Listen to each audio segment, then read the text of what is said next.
приятеле Бранислав Светозарович, почитувани влюбеници в истината и мудростта, да ни е честит Великден, Христос Воскресе, навистина Воскресе. Да сме живи и здрави, да си я чуваме Македония, що Бог ни е дал, и да не го фръламе незини от бисер во калта. Луѓето често не го ценат тоа што го има, додека не го изгубат. Ако некој сака да знае што значи и колку вреди Македонија, нека ги праша оние што ја нема, едици и егејци, па ќе му кажеме и разкажеме. Срано ни било пишано. Како што вели изреката, она што не бил ништо ве прави посилен. Идентитетската агресија на кој што сме подложени не може да не уништи, и сега, како и во минатото, го активира македонскиот имун систем, создава антитела, кои да се борат со вирусот на негацијата. Такво антитело, таков имунитетски одговор е и книгата на драгиот и почитуван колега и пријател Бранислав Светозарович "Покорни" или поскоро "Непокорни", а највеќе "Непокорени" македонци, сведоштва за идентитетското име и јазикот од 1453 до 1944 година, што се јавува том 2 од неговиот бестселер за македонскиот идентитет. Но всушност надвор од медицинската смисла и не е правилно да ги викаме антитела, зашто е во прашање вистина, а вистината е она што е. Таа е тело. Додека лагите на пропагандите се небитие, шум без субстанца и висенка. Но ние за жал сме како медицински случај објект на абсурдни експерименти и агресија, што се обидува да не натера да се сомневаме во собствениот ум, во своето име, во тоа кои сме, какви сме, во своите предци и во својата иднина. Не сме нападнати само како македонци, но и како полновредни луѓе. Кога некој сака не само да не именува, како да сме несвесни бебиња или како што правеше Адам со животните во рајот, па и да не преименува, како да сме објекти, а не субјекти, но дури да отиде потамо, позади името и да настојува да ни ја смени суштината. Од името, преку умот до душата, се е нападнато, се сака да ни сменат. Ние не се бориме само да останеме македонски народ, но и да останеме како луѓе. Не би биле достојни за името човек, ако не би се спротиставиле со се што имаме, со срце и ум, со душа и тело, со нашето единствено вистинско оружие – вистината. Затоа книги, како македонци сведоштва за идентитетското име и јазикот, се јавуваат како одговор и против отров, како лек, како аларм, како военна труба на Савајле, како креване знаме, знамето на македонскиот непокор. Одолжиме голема благодарност на непокорниот наш и непокорен автор. Почестен сум да зборувам за книга од над 700 страници со над 800 документи за првиот дел, кој го уфаќа времето од затврстувањето на османиите на Балканот до појавата на националните движења или поточно од 1453 до 1799 година. Овој период во различните историски школи се смета или за последниот период на средниот век или за првиот на новиот. Тоа е меѓу периодот од падот на Римската империја до Француската револуција. Период кој ни отвара прозор кон преднационалната свест, помага да разчистиме многу дилеми за тоа до каква степен националните идеи и тенденции на Балканот израстуваат природно од местни корени, доколку стапнуваат на локални традиции, доколку се искривување или комбинирање на такви постоечки, доколку се исцело нови појави и тенденции и до каква степен се увесуднатува. За нас тоа е, за жал, еден исклучително неистражен период, во него ние се давиме на површината. Објавените документи и анализи од Бране во овој и во претходниот том се јавуваат важен предонес кон поправање на таа жалостна состојба. Колку подлабоко нурнуваме во бунарот на минатото, се помалку светлина имаме, се помалку информација. Кога стигнеме до Балканскиот среден век, таа е толку малку, што одвој можеме нешто да кажеме за идентитетот на елитите и скоро ништо за обичните луѓе, како што колегата Бранислав многу правилно забележува во прогледот на оваа книга. Но не е само количината проблем, туку и видот информација. Скоро и немаме случаи на самоопределување на луѓе од тоа време, а обично наоѓаме на дворешни именувања, каде се даваат средба политички, административни и религиски именувања со различни архаизации. Дали тогаш периодот после средниот век е избран затоа што има повеќе информација? Повеќе информација секако има, доаѓање на османите води до драстично зголемување на количината за чувана информација. Но благодарение на милетскиот систем, кој одбележува само верска припадност, ситуацијата не се менува кон подобро. Она што не е официјално признаено за верска припадност, документално исчезнува. Например, каде отидува полумилите од османска власт. Во тоа време нашите предци, заедно со оние на сите православни на Балканот, се припадници на Ромилето. Тогаш зошто избран периодот што го упаќа книгата и како тој помага за расветлување на прашањето за идентитетот?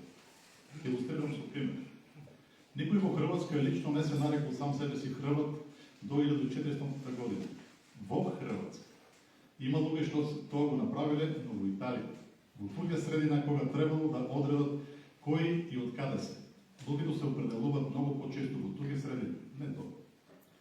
Во тоа ние всушност сме и понапред, зашто уште од почетокот на 13 век имаме човек дефиниран како пород македонец во Охрид, а во 14 век имаме уште слични примери од Македонија. И тоа без да имало тогаш македонска држава. Тоест, ние сме понапред од Хрватска, а и поголем дел од Балканот во тој однос. Оно што го немаме во времето пред 1400 година е иселеници од Македонија. Тоа се менува во 15 век. Маса иселеници од Балканот и Македонија бегат пред османискиот наред и понатаму нивниот број на запад со вековите ќе расте. А со тоа ќе расте експоненцијално и документацијата за луѓе кои се дефинирале себе си во туѓата средина или биле дефинирани од другите таму како македонци, луѓе од Македонија или од македонската нација. Второто што се менува, и тоа во најмала степен и под влијание на таквите бегалци, е развојот на ренесансата на Запад, со големиот интерес кон антиката, а во тој број и античка Македонија, што ќе го засилува интересот кон земјата на Александар Македонски, кон дефинирање и картографирање на Македонија. Третото што се менува е политичката ангажираност на Западот, на Балканот, во одговор на османиската закона. Книгата не случајно започнува со 1453 година. И иако причината не е падот на Константинопол, како што некој би си помислил, во истата таа година, туку е основањето од папата на Институтот Свети Иероним во Рим, што ќе го даде почетокот на илиризмот, но сепак двата датуми се целосно и длабоко поврзани. Падот на Константинопол става крај на неколку вековна политика на папството да ги подчини источните православни преку унија со патриархот во Константинопол. Тоа веќе не е возможно.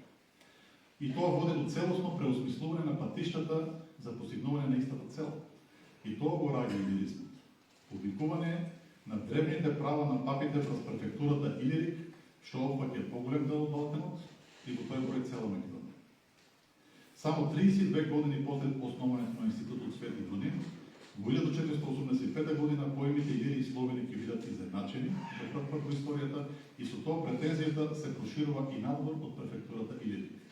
Пред крајот на 15 век е основан Илирскиот коледж и започнува систематско испраќање на агенти, мисионери да го проучуваат теренот и да публикуваат масовната пропаганда која што е наменет да го убеди овој народ да се присоедини кон Рим, а со тоа и познавањето на ситуацијата на Балканот драстично се подлабочува и зголемува на запад.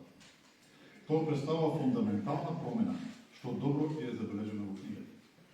Именно овие три појави, големиот број македонски иселеници, ренесансата и католичката пропаганда ја раѓаат основната информација за периодот, давајќи ни можност како за количинска, така и за квалитативна анализа преку споредување на овие три потоци на информација.